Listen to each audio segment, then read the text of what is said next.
প্রিয় ছাত্রছাত্রীরা, আজ আমি কতকগুলি বাংলা ও ইংরাজি বাক্যের মধ্যে দিয়ে ব্যাঙ ও ছেলেরা বা the frogs and the boys গল্পটি বলবো।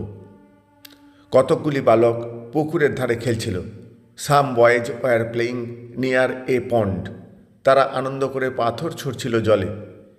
দে were happily throwing stones into the water. পাথরের আঘাতে কয়েকটি ব্যাঙ আহত হলো।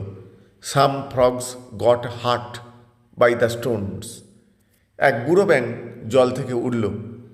An old frog came out of the water. সে বলল, তোমরা আমাদের দিকে পাথর ছুঁড়ছ কেন? He said, why are you throwing stones at us? ছেলেরা বলল, আমরা তো শুধু খেলছি। The boys said, we are just playing. বুড়ো ব্যাংকটি বলল, তোমাদের খেলা আমাদের মৃত্যুর কারণ হচ্ছে। The old frog said, your play is death for us. ছেলেরা লজ্জিত হয়ে গেল।